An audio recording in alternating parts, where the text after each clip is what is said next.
Okay, I want to keep it good now, but I think I went ahead and added YouTube. I hate doing this, but there's the Patrick Gunnels channel on YouTube. We'll see what happens. Let's see. Is YouTube even up? Okay, so if you guys go over and check out the YouTube channel, Patrick Gunnels, and then I'm going to get started. But we were up to 340, and then bam, we lost 50 people all at once. So I don't know what that's about, but it's definitely not okay. All right. So those of you who want a different thing, if Twitch starts to give you trouble, go ahead and back out and hit refresh. So, all right, you're not freezing? Good. Because we're getting ready to start St. Richie issue 56. All right. Yeah, Fast Eddie says, if it wasn't for Patrick and Patel, I'd never use Twitch. Twitch is pretty shitty. All right, so now we're up to 387. Most of those people are okay. All right, everybody got kicked out and rejoined. All right, I'm going to go ahead and, yeah, let's see what Blue Sky. Sorry, this whole like technical difficulties crap is just so frustrating. I believe that whatever is going to happen is very close. I have heard for all day today that warnings have been sent to the enemy, telling them to decide whose side that they're on, because after October, no deals will be made. Oh, man. Well, I don't know. I've been hearing bull crap like that for years now, so we'll see. All right. Twitch broke the stream. All right. So let's see what happens. Now, I think it's just about time, guys. Let's go ahead.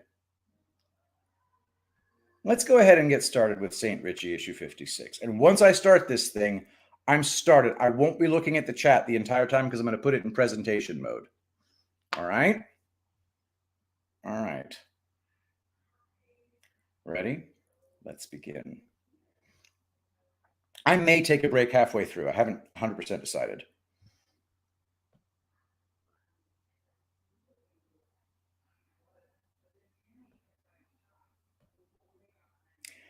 Ladies and gentlemen, I bring you City on a Hill, Part 2 of 3, Issue 56, Deplorable Technology.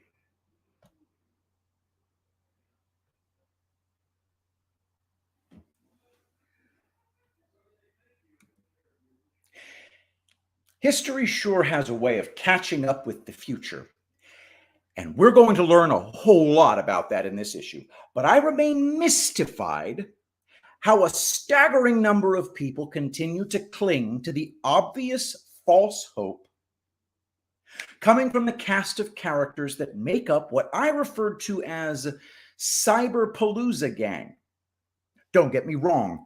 This is a well-intended gang with all the hope that the cyber holes they are traveling down will produce results. For all I know, some of them may be in on the plan, and they're merely playing the role in which they've been cast.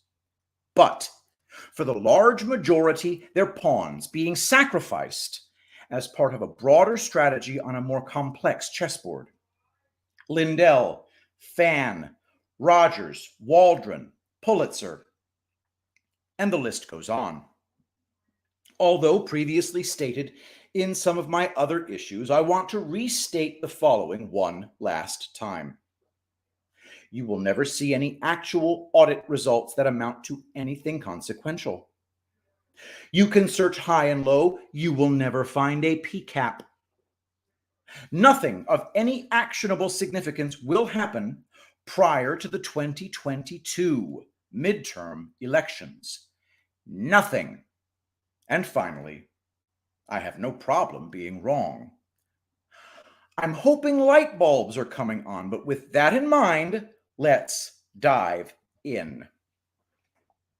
The number of gears in motion at this moment are too many to count, but believe it or not, many of those gears are working in our favor. It's just one surreal storyline after another, and trying to keep up is tasking, to say the least. I know issue 55 was somewhat dark, but hopefully it also gave us a sense of not only the enemy, but also of how our perseverance and patience. In this issue, we are going to tackle three big topics that require getting under the hood quite a bit in order to make it crystallize. And then in issue 57, we'll tackle the last two, in addition to understanding how the victory parade gets formed and who's invited. Ready, set, go. Topic 1, the internet.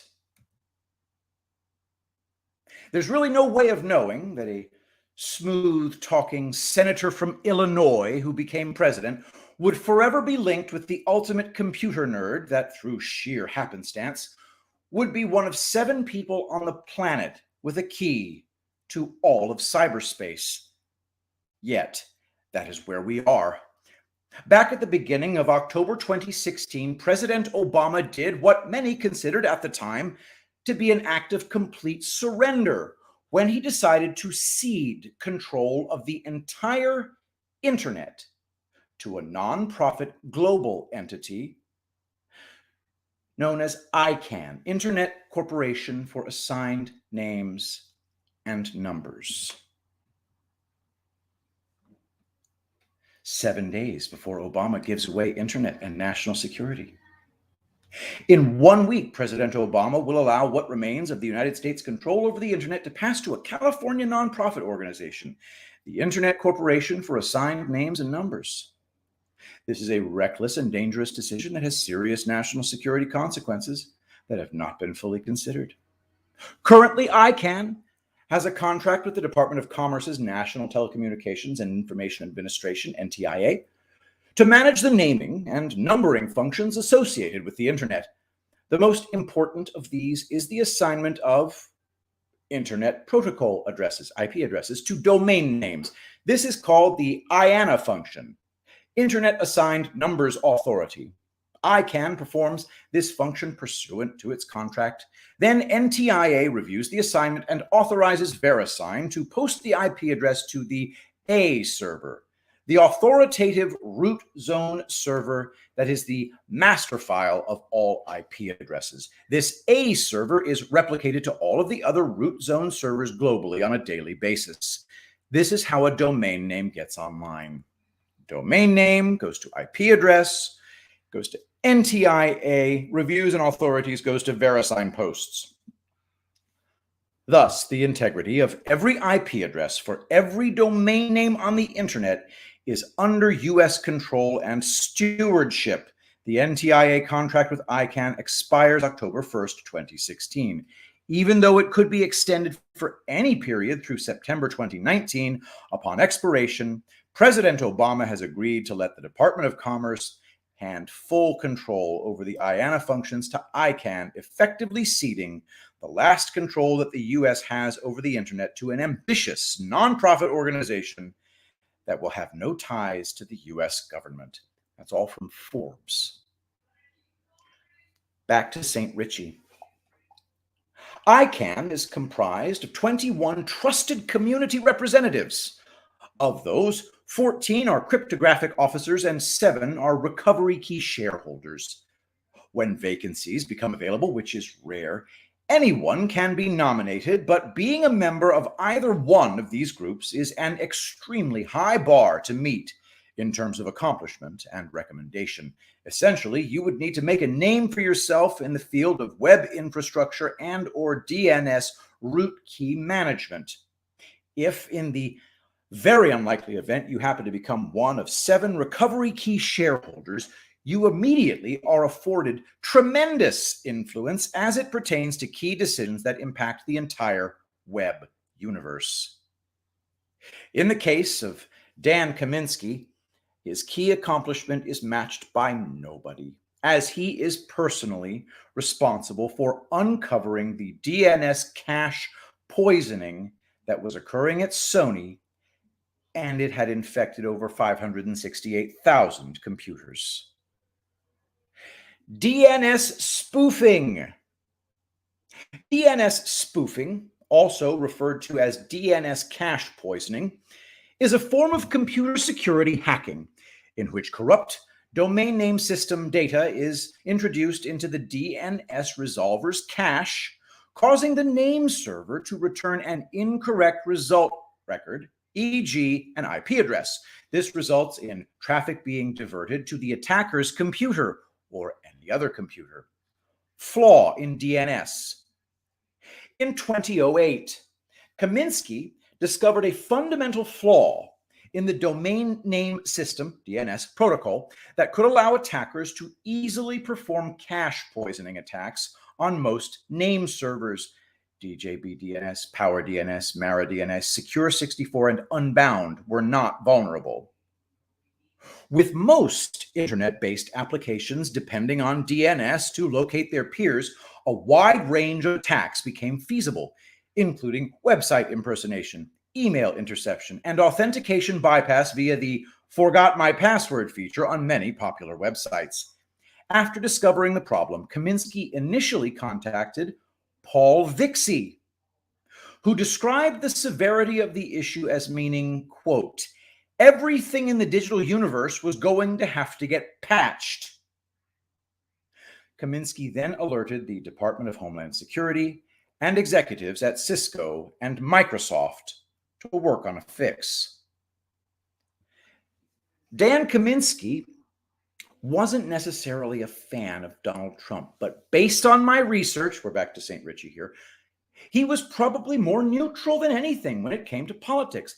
However, Paul Vixie is a different story altogether, which we shall learn later. But more importantly, Kaminsky is the only representative of the United States to sit as one of the recovery key shareholders.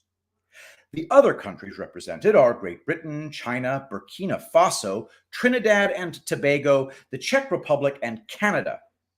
Now, there really isn't any rhyme or reason behind which countries are represented because membership is largely based on personal and professional achievement because ICANN governs based on technical principles, security, safety, etc., of which Kaminsky most certainly is the brainchild, or was. On April 23rd, 2021, a 42-year-old Dan Kaminsky died suddenly. Cause of death? At best, unknown. At worst, well, pro-vaccine cybersecurity expert Dan Kaminsky dead at 42 after experimental COVID injection. The New York Post reports that 42-year-old cybersecurity expert Dan Kaminsky died shortly after receiving an experimental injection of COVID. Cybersecurity expert Dan Kaminsky has died at the age of 42, leaving his niece to fight speculation that he died from complications from a recent COVID-19 vaccine. The tech genius's niece, Sarah, confirmed the news over the weekend, citing diabetic ketoacidosis, a serious complication of diabetes, as the cause of death. At the same time, she sought to quell reports that Kaminsky's death was related to the coronavirus vaccine Kaminsky tweeted he had received on April 12th. According to the niece, whose message was tweeted Sunday, although his death was sudden and unexpected to us, Dan has struggled for years with diabetes and was even hospitalized recently as a result of it.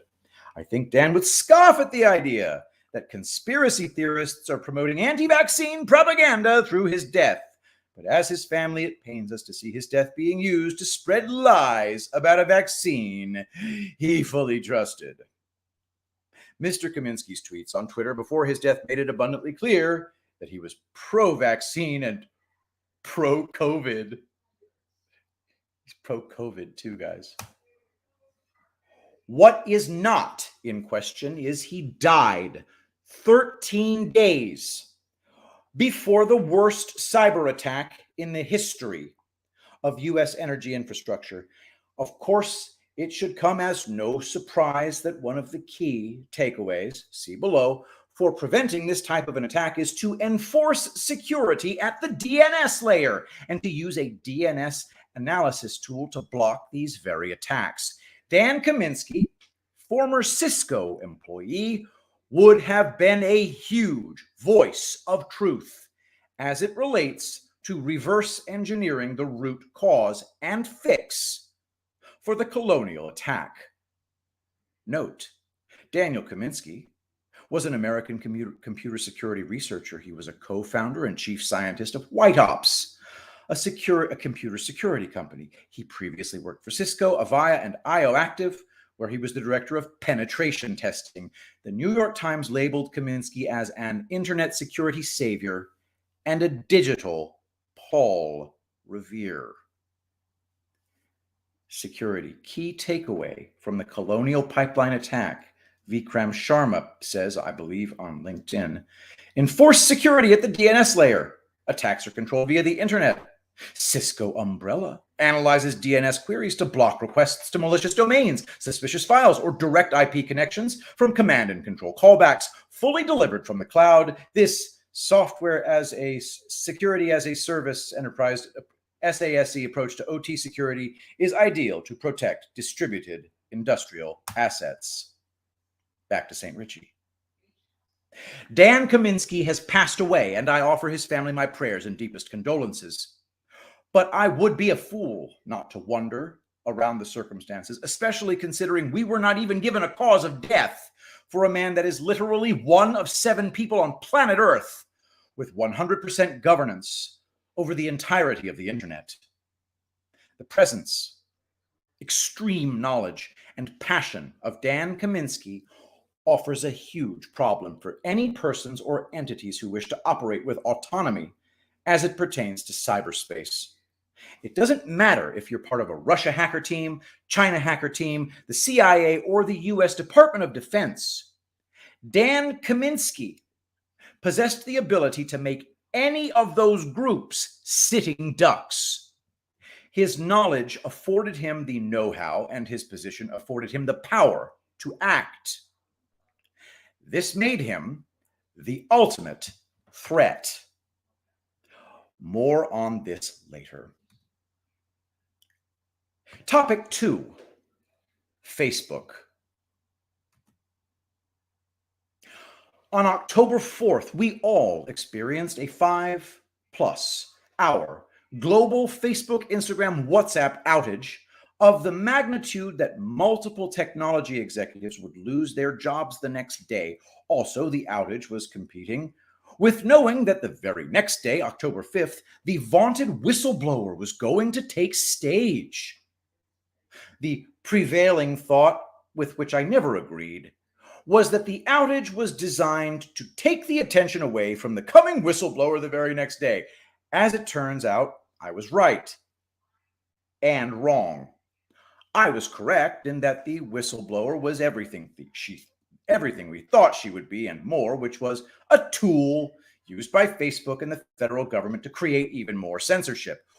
Where I was wrong was my assessment of October 5th, which is also the day the VP of Infrastructure issued a post-mortem on what happened on October 4th.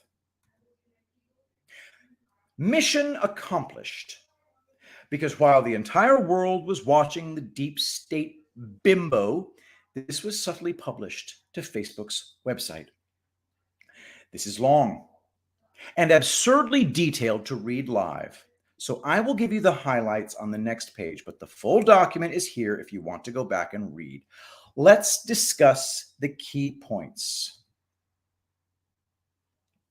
from more details about the October 4th outage. This outage was triggered by the system that manages our global backbone network capacity. The backbone is the network Facebook has built to connect all our computing facilities together, which consists of tens of thousands of miles of fiber optic cables crossing the globe and linking all our data centers. Point 1. No data center on the planet has millions of machines. This is St. Richie's points. All right, so we're going to do point 1, and then I'll read St. Richie's responses. Point 1. Those data centers, this is from Facebook, those data centers come in different forms. Some are massive buildings that house millions of machines that store data and run the heavy computational loads that keep our platforms running, and others are smaller facilities that connect our backbone network to the broader internet and the people using our platforms. St. Richie responds to point 1. No data center on the planet has millions of machines. He deliberately left out the words virtual machines to make Facebook seem so gigantic that stupid people just wouldn't understand. Facebook's second point. This was the source of yesterday's outage. During one of these routine maintenance jobs, a command was issued with the intention to assess the availability of global backbone capacity, which unintentionally took down all the connections in our backbone network, effectively disconnecting Facebook data centers globally. Our systems are designed to audit commands like these to prevent mistakes like this, but a bug in that audit tool prevented it from properly stopping the command. St. Richie's point for this: a mess up on a routine maintenance job brought down the entire global network backbone. Point 3, the audit tool bug we're lying about in number 3 should have caught lie number 2. Next, Facebook says, this change caused a complete disconnection of our server connections between our data centers and the internet. And that total loss of connection caused a second issue that made things worse. St. Richie responds, a routine maintenance change caused every Facebook server worldwide to lose connectivity. And if you're not feeling bad enough for us, here's more. Back to Facebook. Border Gateway Protocol advertisements. The end result was that our DNS servers became unreachable, even though they were still operational. This made it impossible for the rest of the internet to find our servers. St. Richie, translation. Even though we were alive, something made us completely disappear for over 5 hours. We hired an outside firm to fix a problem that we couldn't fix ourselves. And finally, point 8 from Facebook. We've done extensive work hardening our systems to prevent unauthorized access, and it was interesting to see how that hardening slowed us down as we tried to recover from an outage caused not by malicious activity, but an error of our own making. I believe a trade-off like this is worth it. Greatly increased day-to-day security versus a slower recovery from a hopefully rare event like this. From here on out, our job is to strengthen our testing, drills, and overall resilience to make sure events happen as rarely as possible. St. Richie translates, we were so safe, we almost prevented ourselves from gaining access to our own equipment. Gee golly, we'll do better next time. During the heart of the outage, back to St. Richie, during the heart of the outage, there were several different domain registration companies, such as GoDaddy, that listed the domain facebook.com as up for sale. This happened thanks to automated systems that look for registered domains which appear to be expired, abandoned, or recently vacated. The Facebook point of view, we were just the victims of a massive hack of our global web infrastructure, and not only can we not tell you who did it, but we can't really tell you what they did, because quite frankly, we are just not sure.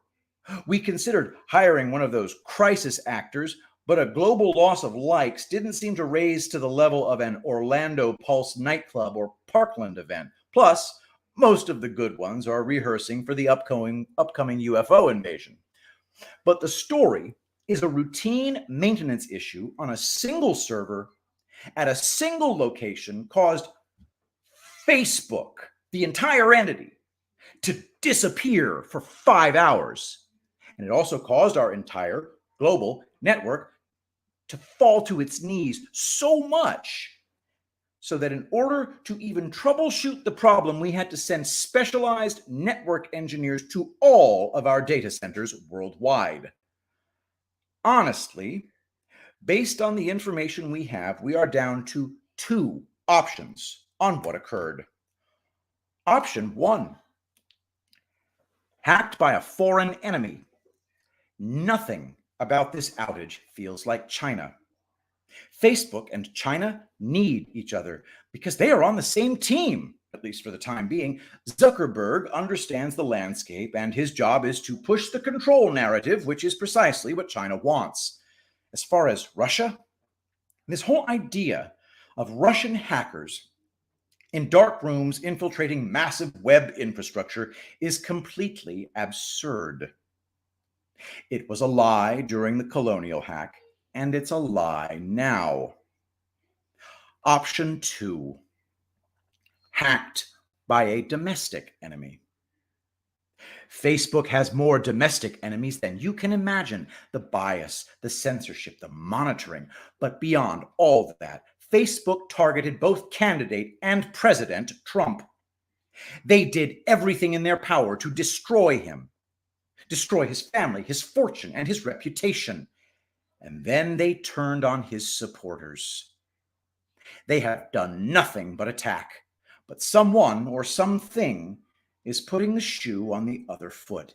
That is what we are seeing. Topic 3, all those IPs. It seems like just yesterday that one Thomas Wichter was assuring us all that within no time, CISA was going to take care of this whole rotten mess and restore things to order. It seemed so very right. And there was no doubt that was the answer. That was on YouTube back in early December of 2020. Even I, with 30 years of IT under my belt, remember at about 1 o'clock in the morning watching that Wichter video with his black sweater on a black background. He was like the fraud whisperer or something, with his scalpel analysis and every video that ended with that signature click. As it turns out, his knowledge of cybersecurity, at least at the DNS or web infrastructure level, was limited, by his own admission. With that understanding, I will be sleeping with one eye open tonight. Let's get into the details of what is likely happening in the IP space these days. Right out of the gate, we need to understand that we have key members of the Department of Defense cybersecurity resigning left and right. Here are 2 examples of many that are getting out of town before sundown. A Pentagon official said he resigned because U.S. cybersecurity is no match for China, calling it kindergarten level. Nicholas Cheyenne. And then head of Pentagon's SWAT team of nerds stepping down. Brett Goldstein oversaw the team as it took on the pandemic and challenged DoD bureaucracy. Goldstein's departure comes as the Biden administration and Capitol Hill scramble for ways to keep a technological edge over foreign competitors, especially China.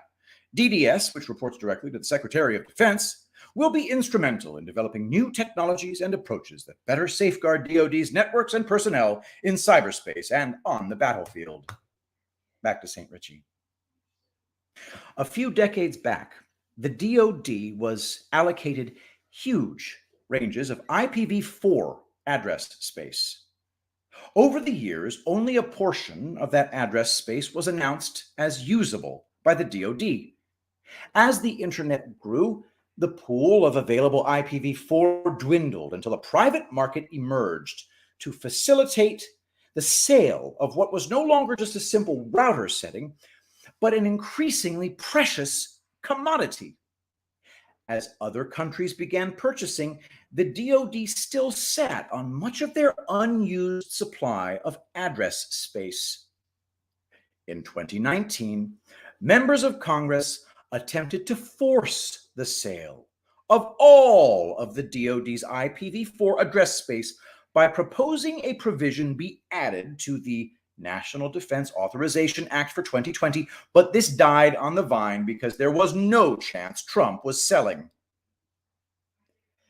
That brings us to the morning of Joe Biden's inauguration on January 20th. You've heard this before, but I will repeat one time for clarity's sake.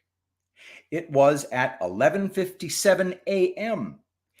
Eastern Standard Time, or 16:57 UTC.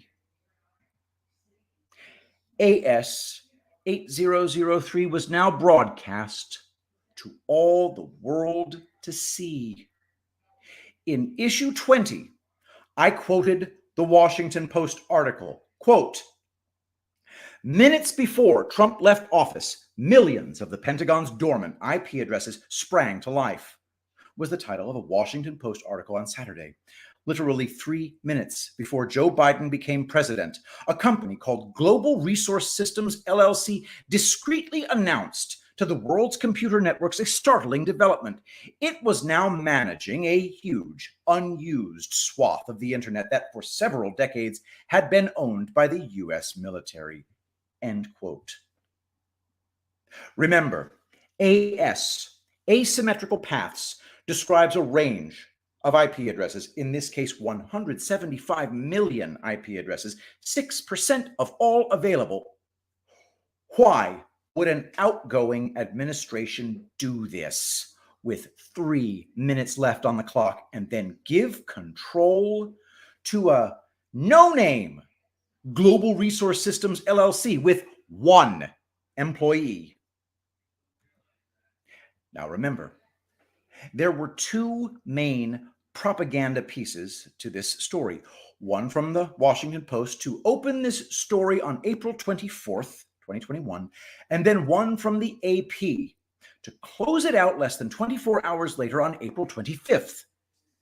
The, quote, "mystery now partially solved" piece was complete garbage, saying this was all part of some digital defense service training exercise. As a general rule, taking less than 24 hours to solve the riddle of why 6% of all IPs were given to a single person company that doesn't do global web infrastructure is a pretty big red flag. Those of you just listening, Washington Post headline, "Minutes before Trump left office, millions of the Pentagon's dormant IP addresses sprang to life." AP, 24 hours later, headline, "The big Pentagon internet mystery now partially solved." St. Richie continues. But drop all that for a second, because we'll come back to that in a big way. I want to focus on a few things here. First, the who and when. So, Global Resource Systems was registered on October 13th, 2020, with offices in Plantation, Florida, and Ray Solino as the managing officer. That in and of itself would be a little suspect considering the circumstances, if it were true. So which isn't true, the who or the when? The answer, of course, is neither. Pick a door, any door, because we've got the goods potentially as far back as 1980, related to a man named Yannick Tessier. Same bat name, Global Panel, Plantation, Florida. Let's take a look. A marketing firm with a following by Susan Stabley, July 4th, 2005. Yannick Tessier is an emailer who hates spam. His plantation-based Global Resources Systems is among the internet marketing companies hoping to gain credibility for their industry by fighting to reduce the number of unwanted emails spewed across cyberspace and into virtual inboxes. GRS's list management services for companies features double opt-in controls to make sure that people who get electronic mail from their clients want to be solicited. It keeps those emails away from the spam box and out of the trash can. GRS's lists of internet addresses, more than 150 million, are highly valued. Not only did those computer users ask to be added to a marketing service, they also had to respond to a confirmation email, and that means those emails are more likely to be read and receive a response. Tessier started GRS in 2002. Programmers pound away at keyboards from inside the think tank, a small office inside GRS headquarters on the top floor of a nondescript plantation mid-rise. The staff is small, just 15, But Tessier said he hopes to grow to 25 by the end of the year. The Canadian native who grew up and attended high school in South Florida didn't disclose company revenue, but said business has increased by 700% in the last calendar year. Tessier has been in the online business since his teenage years in the late 1980s. Before cyberspace had become the internet, the days of electronic bulletin boards, relay chats, and telnet.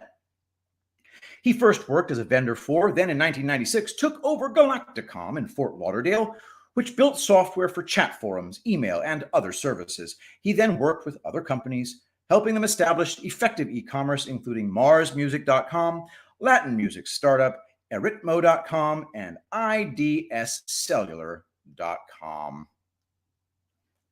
Bulletin boards, info kiosks of cyberspace. Yannick Tessier, president of Tessier Technologies of Plantation. St. Richie. But wait, what about the current owner, Ray Solino? Well, Mr. Solino has proven himself to be someone that has no issue placing himself in multiple controversies. It all started back in 1988 when he was one of the founding members of PRWT Services, where he was an advocate for minority and women-owned enterprises until he left sometime in the mid-1990s. PRWT Services. First contract. We are founded and win our first contract the same year, providing parking services for the city of Philadelphia. 91, expanding west, we are awarded a major contract to provide parking ticket processing services for the city of Los Angeles. Additional historical company timeline. Founded in 1988, our founders, Willie Johnson, Raymond A. Solino, Paul Dandridge, and William Turner, began providing and managing back-office clerical support services to public and private sector in Philadelphia, Pennsylvania. 1988, the founders' first name initials, P.W., Paul, Willie, Ray, and Turner, are used to name the company, PRWT Services, Inc. 2000, we acquired U.S. Facilities, Inc., USF, a facilities management company with over 40 years of experience. Our acquisition marked the first time in American history that a minority-owned firm acquired a publicly traded company. Since our acquisition, USF has won several multi-million-dollar contracts in the federal and municipal agencies. 2008. We acquired Cherokee Pharmaceuticals, LLC, from Merck and Company, and became the first minority-owned manufacturer of pharmaceutical ingredients in the U.S. 2011. We continue to be recognized by Black Enterprise as one of the 100 largest minority-controlled corporations in the nation. Today, we continue to grow our company. We also remain active in the communities we serve. Finally, we continue to mentor smaller minority women and veteran-owned firms through subcontracting agreements. Back to St. Richie. Then it was time to move to being the spokesman for a company called Packet Forensics in Tempe, Arizona, who I wrote about in one of my daily articles on September 27th. Packet Forensics was the subject of that March 2010 controversy where they were selling appliances specifically designed to forge electronic network certificates. And then there is the other, Packet Forensics International, LLC, located in Sterling, Virginia, which, as you might expect, Ray Solino is the president. Ray Solino, a player, both in Spygate and now in IPgate. Packet Forensics doesn't advertise the product on its website. And when contacted by Wired.com, asked how we found out about it, company spokesman Ray Solino initially denied the product performed as advertised or that anyone used it, but in a follow-up call the next day, Solino changed his stance. The technology we are using in our product has been generally discussed in internet forums, and there is nothing special or unique about it, Solino said. Our target community is the law enforcement community. Back to St. Richie. As you may be aware, both Packet Forensics and Ray Solino have been issued subpoenas from Alpha Bank, presumably for their respective roles in Spygate as it pertains to their association with one Rodney Jaffe, presumed to be Tech Executive One. This is all in addition to Ray Solino also being the president, CEO, and probably janitor for the current Global Resources Systems, LLC. Tweets from Stephen McIntyre. Here is excerpt from subpoena to Packet Forensics, a company associated with Jaffe and hypothesized by Fool Nelson as Internet Company 2. Here is the excerpt from subpoena to Raymond Solino, a longtime associate of Jaffe. Back to St. Richie. Doug Madery, similar credentials to Dan Kaminsky, gave about a 30-minute audio interview on this whole story, and it was fascinating to hear his take. And he also made a comment in a Washington Post interview back on September 12th that really threw me for a loop.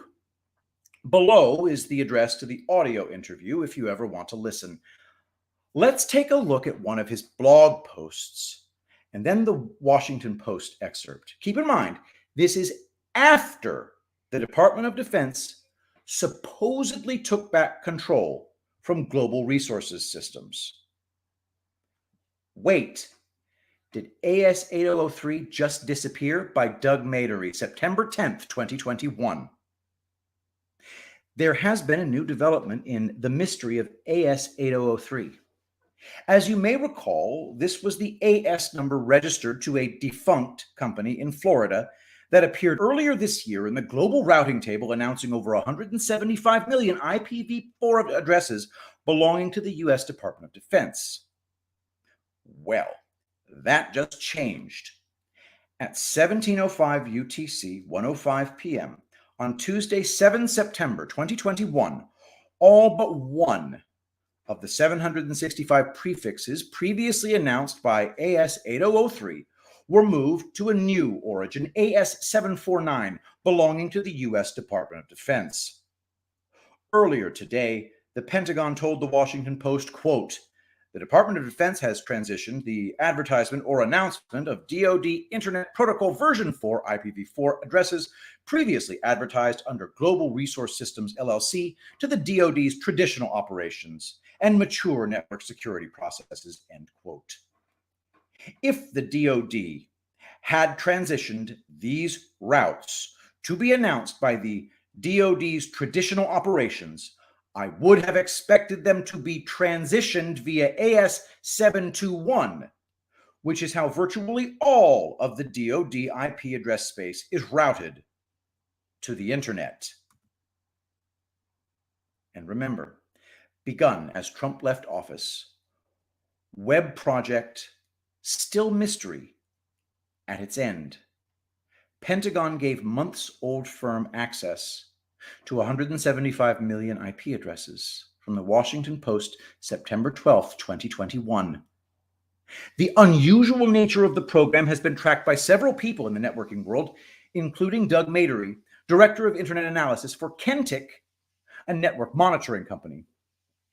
In April, Madery, a former Air Force officer, had come to believe the program was intended to collect intelligence.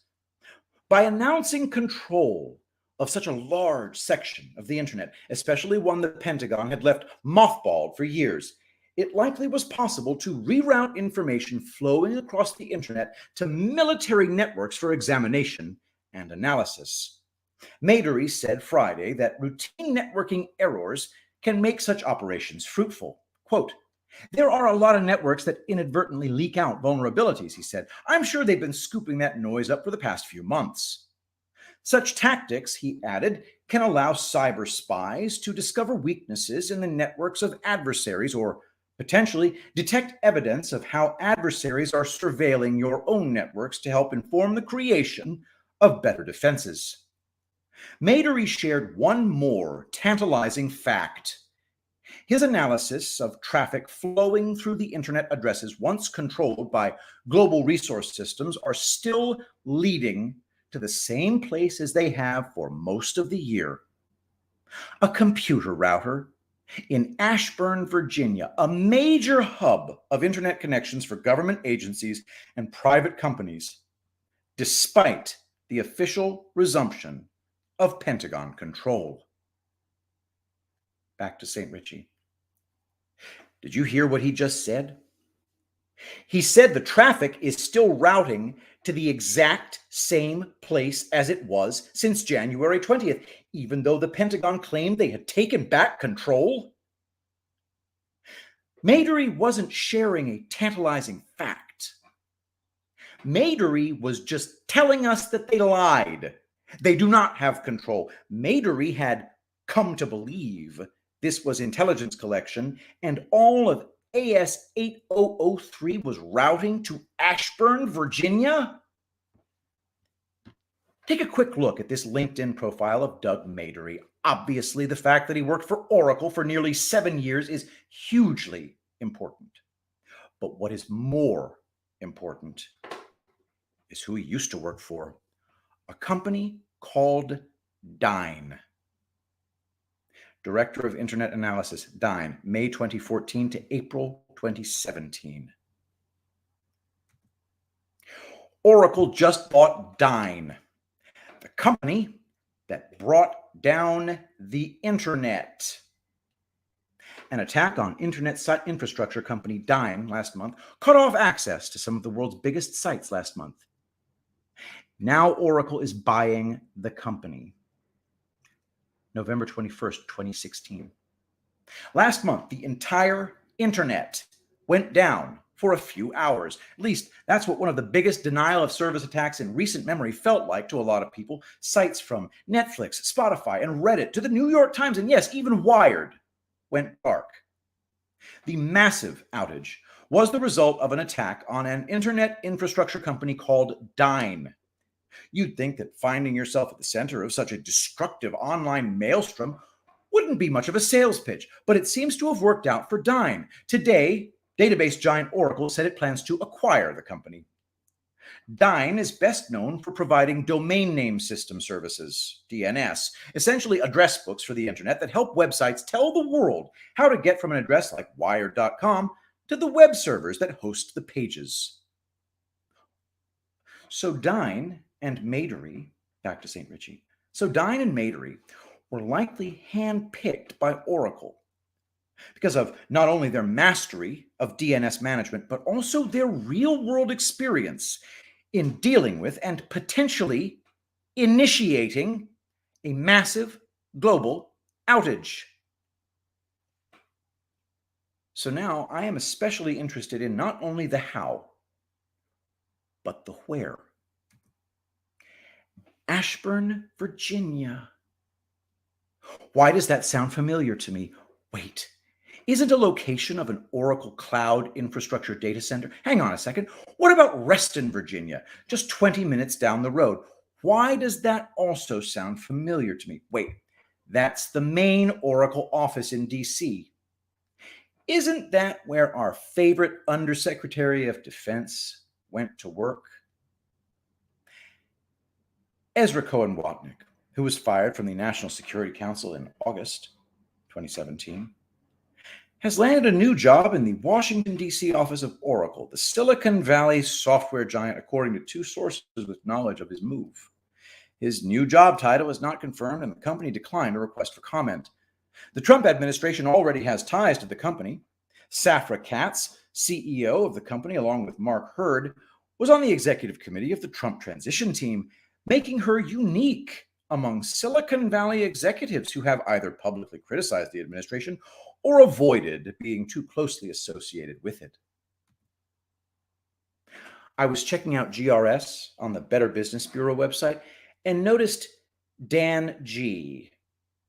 and St. Richie may be speaking the same language. Under the Better Business Bureau Global Resource Systems Corporation reviews, Dan G. gives it 5 stars and says, patience. Good things come to those who wait. There is a reason for the IPs. 17 plus 45 equals freedom. Tech Insider quoted Morgan Wright from Centene One. The company has no real history, but people behind the company undoubtedly have government connections. Morgan Wright, the chief security officer of Centene One, told Insider. Wright told Insider the startup is likely a shell for a bigger company due to the computing power needed to manage nearly 175 million IP addresses. Ray Solino, spokesman for Packet Forensics. Ray Solino, president of Packet Forensics International, LLC. Ray Solino, managing officer of Global Resource Systems, LLC. Global Resource Systems, LLC, October 2020, Plantation, Florida. Global Systems, LLC, May 2002, Plantation, Florida. AS 8003 routes to Ashburn, Virginia, January 2021. And I will refrain from other definitive statements, but I have a contact deep on the inside of a certain company doing some trace routing. And once we start talking actual IP addresses in issue 57, you may lose your mind. Topic 4. So, what now? We still have a host of characters to cover in issue 57. I'm sure you can figure out the subject matter, but remember, I cover the technology angle. Trying to rehash the geopolitical aspects of Spygate after the likes of Brian and Dwayne Cates, I would only embarrass myself. However, the way the technology bridges the gap between these various stories is truly amazing. And yes, Carter Page is a big player in this, even on the technical side. We'll speak to the brilliance of Kash Patel, who is very good at hiding his other skill sets. But mostly, we will untangle the technological weave that is Spygate. Should be fascinating. After a fake investigation, 2 fake impeachments, a fraudulent election, a fake pandemic, a fake insurrection, a fake inauguration, and now a fake presidency, who would have ever thought that Donald J. Trump would still be holding a royal flush? But he is. The day is coming when his enemies will fall into his hands. As Kash Patel so eloquently stated it, most investigations of this type can take 5 years or more. It's been 2 years. We need to exercise patience because this will have a very happy ending, unless, of course, you're on the other side. Durham is doing his job. This feels safe in his hands. The right hand may not always know what the left hand is doing, but the enemies of all that is good and all that is righteous should know this. It is a fearful thing to fall into the hands of the living God. Hebrews 10:31. And that, my friends, is Saint Richie, issue number 56. And remember that Trump is brilliant. Remember that. There are a lot, yeah, very true. So I have to re-listen to catch all the nuances and connections. Deep and brilliantly awesome. Very, very true.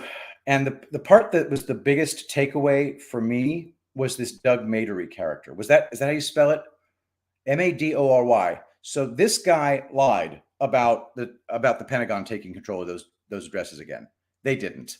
So I don't know what's going on, but oh my God, we are so close. Oh my gosh. Yeah. All right, my friends, let's go ahead. Okay, so you know what we're going to do? We're going to do thread about the last refuge. Then we're going to do conversation about Trump, both from Special Ops Kim. And then we're going to raid the Devolution Power Hour. How does that sound, guys? But before we do that, for those of you who still haven't re-upped on your Amazon Prime accounts, my baby sister made a little video on how you can do that. And it goes a little something like this. You guys how to sign up to Patrick's channel. in Twitch with your Prime membership. So you get one free Twitch subscription with Prime. And a lot of us have Prime.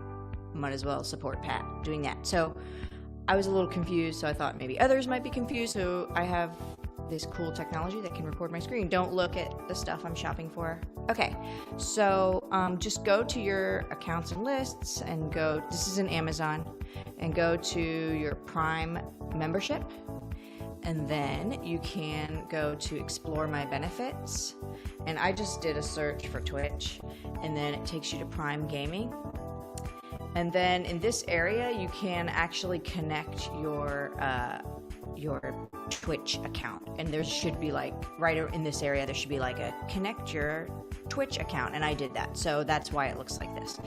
So then I was like clicking around trying to subscribe, and I did a search for Patrick, and it doesn't come up with anything. And so I was confused, and I was badgering Patrick, and he's like, I don't know, I just did it. And I'm like, you're dumb. So basically we figured out that what you do is you go to Twitch.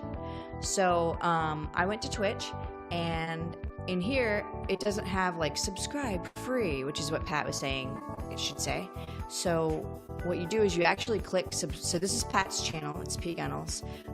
You click subscribe, 20% off, you scroll down, and it looks like you have to pay, but actually, if you click this little checkbox, you can then subscribe with Prime.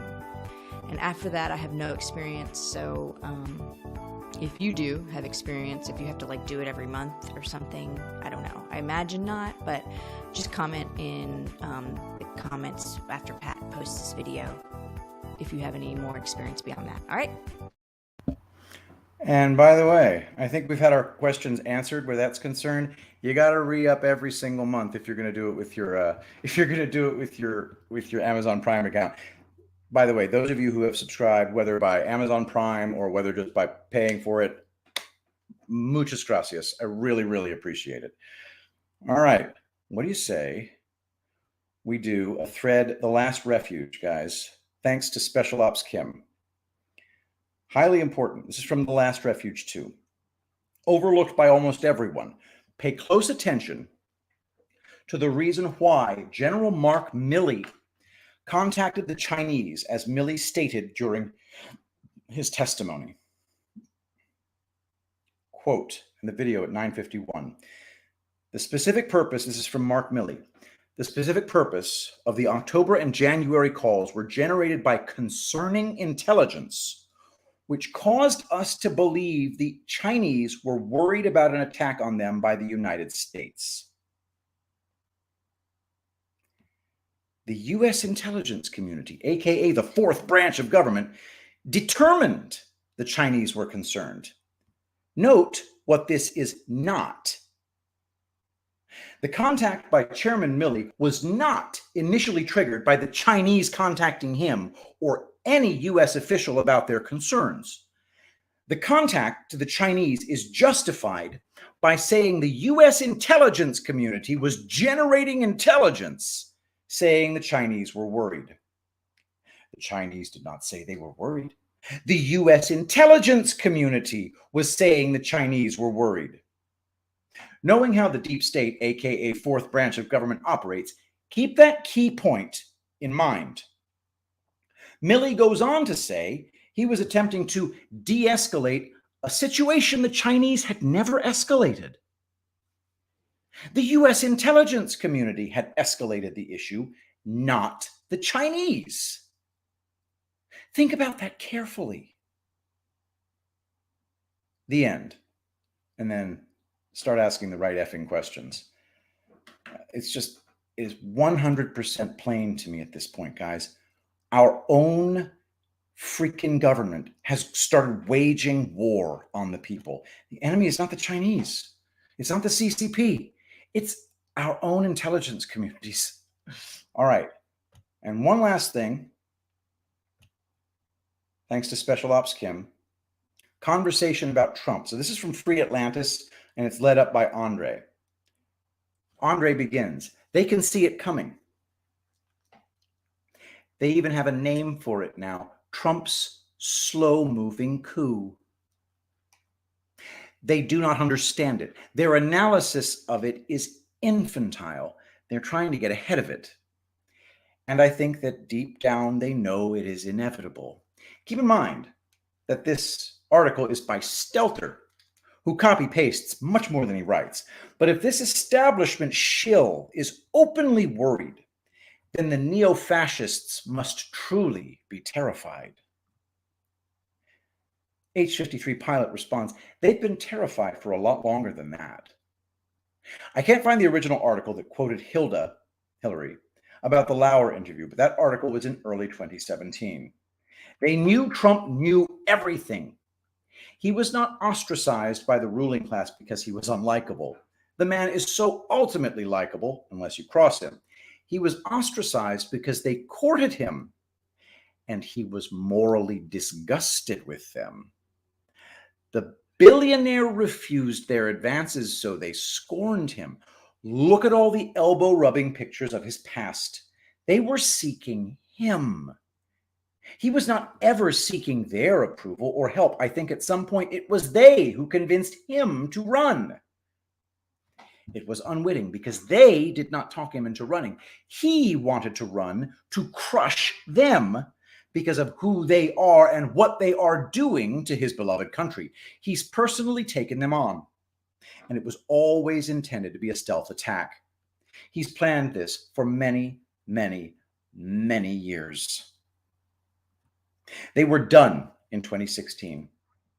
He's the only one who really knew it. Yes, he takes risks, but they're calculated.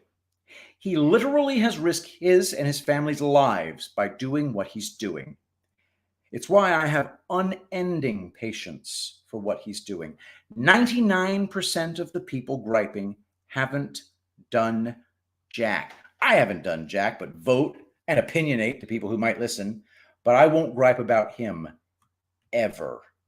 My sentiments exactly. Many, many agree. What an important point for all of us to remember.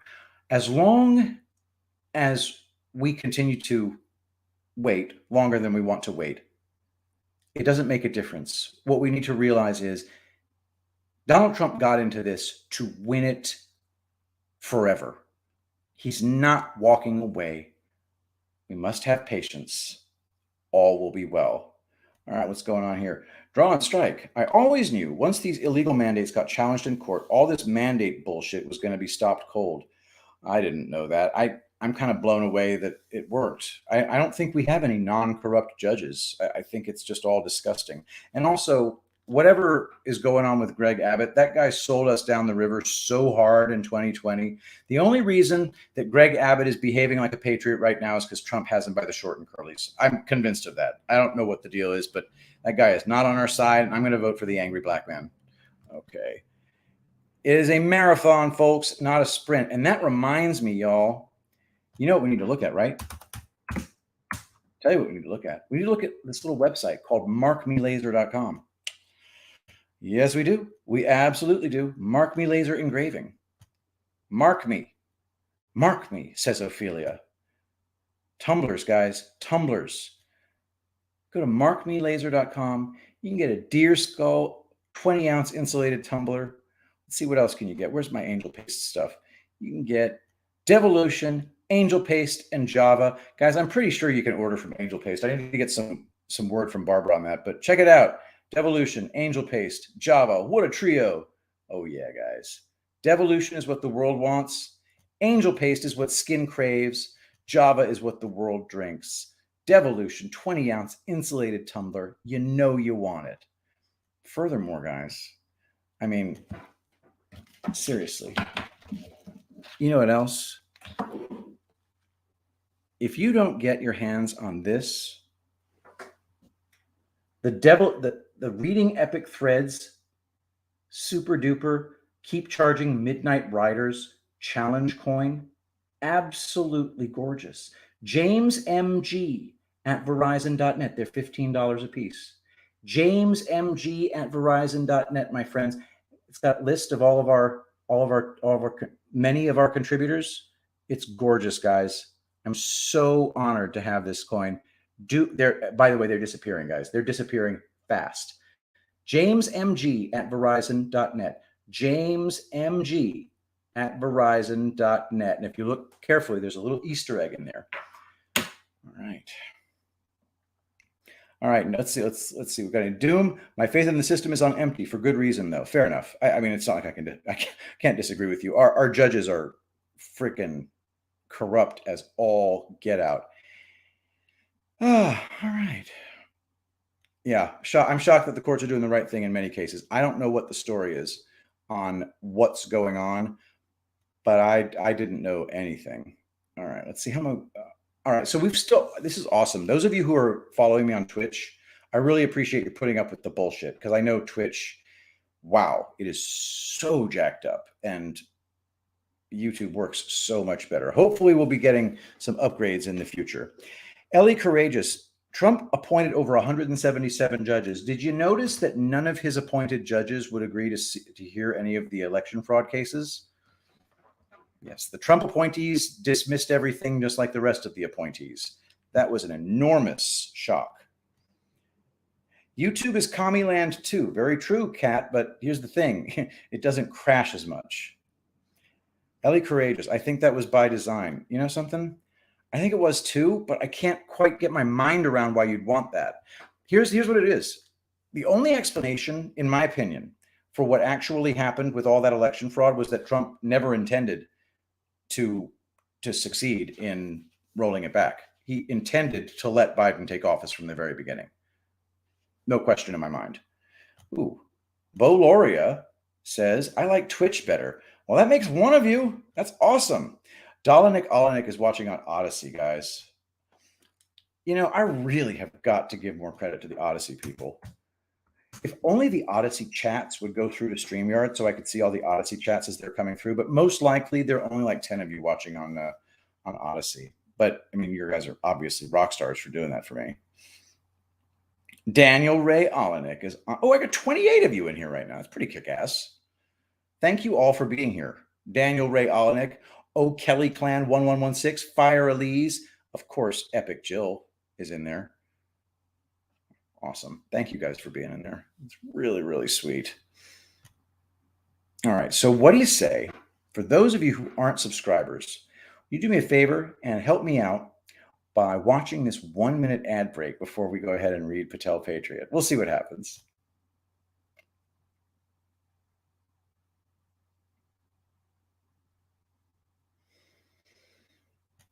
Okay. Who wants to hear a joke?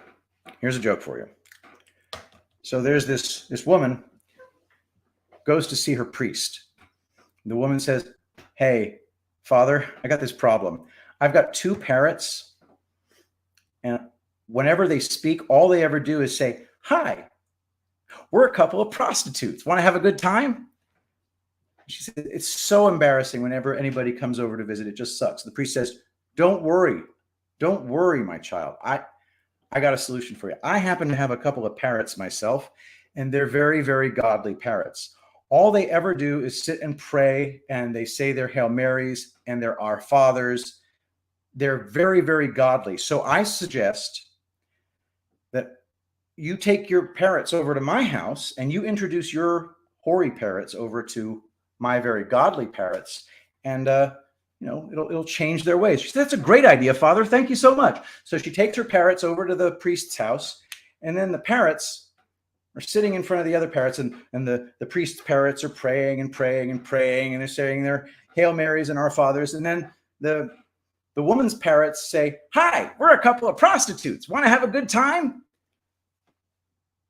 One of the parrots turns to the other parrot and says, you could stop praying. Our prayers have been answered.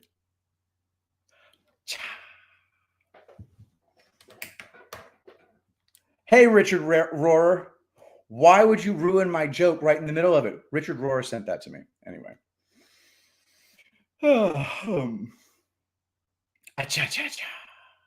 Okay, so I think that, I don't know if we can raid old Patel Patriot just yet. Oh, yes, we can. So what do you say we raid Patel Patriot? Thank you, everybody, for being here. I can't tell you how much I appreciate it. Wait a minute. There's an Odyssey app, Nat4322. There's no Odyssey app. Is that in the Play Store? Holy crap. All right. Well, Nat 4322. I will definitely look into that. I did not know there was an Odyssey app. Thank you very much, Driver23. Oh, hey guys, if you want to support this channel, paypal.me/Bitcoin Armada. Now I'm going to begin the raid and then I'm going to pray for everyone. Oh, and by the way, I would also like to say, let us, in addition to all the praying I'm about to do, make sure to note that I pray in Jesus' name. Okay? Just wanted to put that out there as well. Let us begin our raid. Start raid. And let us pray. Saint Michael the Archangel, defend us in battle. Be our protection against the wickedness and snares of the devil. May God rebuke him, we humbly pray. And do thou, O Prince of the heavenly host, by the power of God, cast into hell Satan and all evil spirits who prowl about the world seeking the ruin of souls. Amen. I love you all. Thank you so much for being here, and I will see you tomorrow.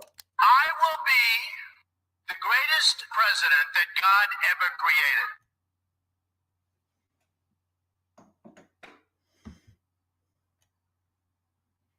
And bye-bye to everybody else.